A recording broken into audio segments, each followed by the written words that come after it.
I don't know what to. Yeah, I'm playing on the idea of putting an intro on these things.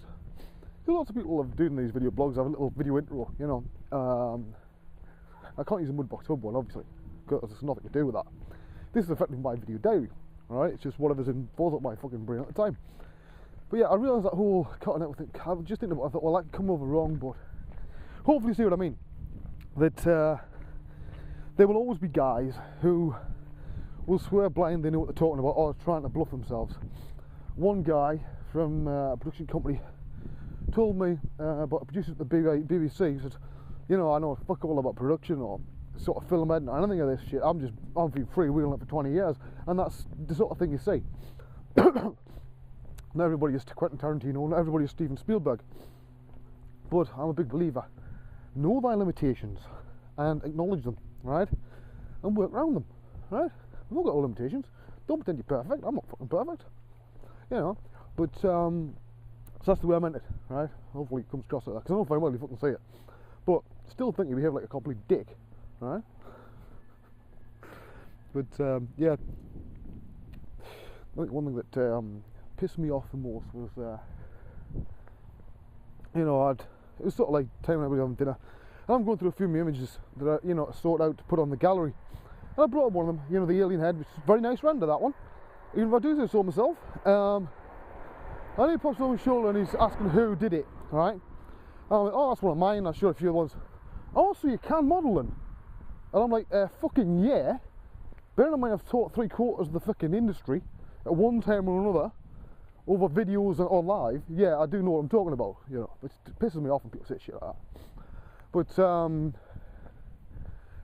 I suppose it shouldn't really, and it can come across wrong me saying that, but it is right. I have taught a lot of people. There's a lot of you out there that I've, you know, went through and watched my videos, and you've always learnt something. So yeah, that's what I meant.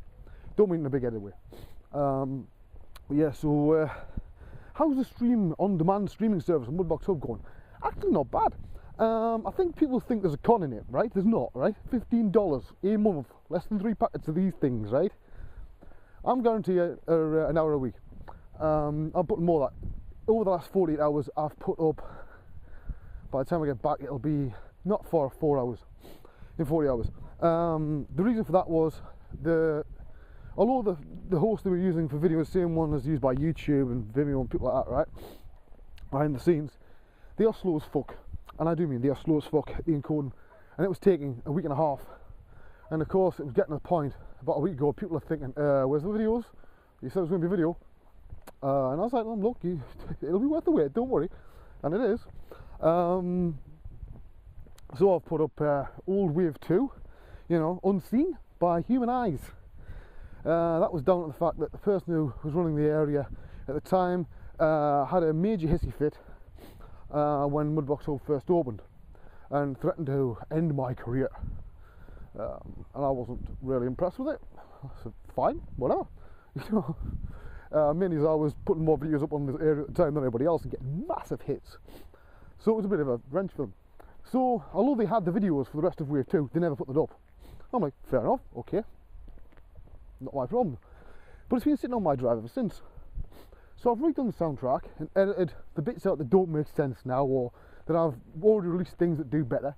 And I've put that out as an hour and a half sort of, you know, thing on the stream. I'm also putting them on an environment sculpting out. That will be, well, it's already uploaded. I've just, when I get back at some point today, I've got to put the links in the right place and sort the permissions out, and that's it. There's a one on how to do basically a simple basic head sculpt. I'm not on about one with, you know, that looks like a human. I'm on about something human-esque that you can turn into anything very quickly and very fast. And the theory behind why everything's done. It's not just a time lapse, right? Because it's not a time, it's all in real time. I fucking hate it when I see people call a time lapse a tutorial. It is not. A time lapse is nothing more than a shop window, right? Sometimes you can learn some good stuff off them, but as a rule you need something more full length, okay? A time lapse is not a tutorial, never will be, no matter how many times you try and rebrand it. And if you're going to put a tutorial out, for God's sake, put sound on it. It's no good just putting like just video with no sound, because people don't know what the fuck's happening. You know what's happening because you're doing it, but if the people don't know what's in your head, that's the reason why I always put a vocal track on my tutorials. And I make sure that people know, oh, some fuckwit's vandalised that down there, I don't need to see it. You probably can't. They put, oh fucking hell, man! You don't go painting shit like that, man. It's a bit of local history. You don't go putting fucking tags on it, idiots. You know, it sort of winds up in the same way as photographs of President Obama with his feet on the Resolute desk. That thing, there's only 2 of those things in the fucking world, right? They are very, very, very, very, very rare antiques, priceless. And he puts his fucking feet in it. Now, I've got nothing against the man, nothing against his policies, I don't know shit about him, I don't really want to know anything about American politics. Got enough problems in this country, you know what I mean? But it just seems to me that someone needs to give him a good hard fucking slap and say, look, do you realise that is a fucking priceless antique? Get your fucking feet off that desk now. But of course nobody can. He's the president, right? But what he's doing is damaging it for future generations. That's a museum quality item. You do not put your feet on it, okay? If you actually don't believe it's going to put the photographs out, you actually released through the White House. It makes you wonder what absolute fuckwit of a press officer thought it'd be alright to put those photographs out. You know, it does make me wonder at times. I'm not a political animal. I don't get involved in a lot of that. I couldn't care less about politics because I've got a saying: whoever you vote for, a government always gets in. The moment there's a government, you're fucked. Because governments are inherently corrupt. You know, power corrupts, absolute power corrupts absolutely, and it's very, very fucking true.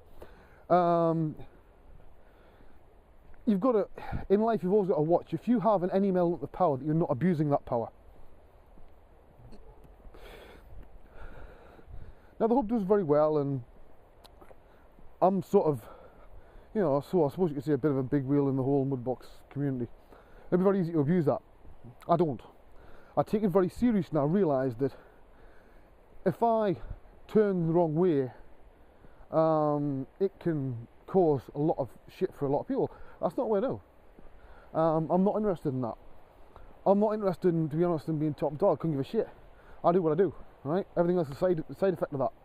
That's all. But I would say, he says changing tack before getting to a fucking rant, because it's cold, you know. I always rant when it's cold, you notice that? And when I sweat a lot. And basically any time when I'm not ranting. If you're not, you know, I'm taking part in the on-demand streaming service, I would say, have a look now.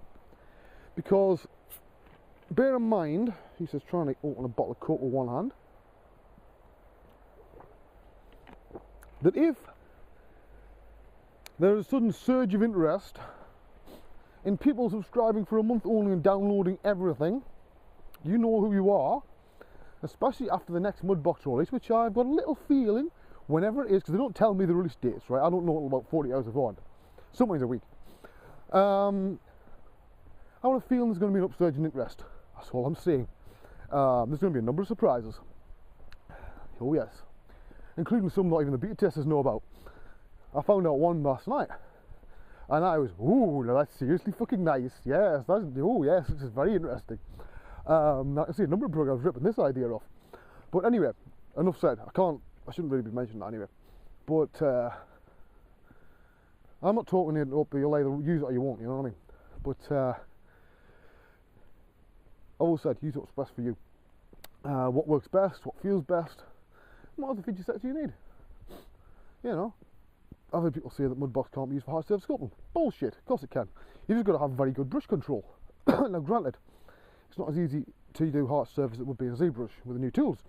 I'm not going to even pretend that for 1 second. But it is possible. You've just got to know what you're doing, alright? I've done hard surface stuff. And one of these times I've got a bit of time, I'll do something complex in hard surface. Just to prove it can be done, you know, let's see what time it is. Right, we're nearly a minute off the end of this part. We'll go part 3. So this has been Winjathon part 2, right? But yeah, there's a lot of stuff went in the stream.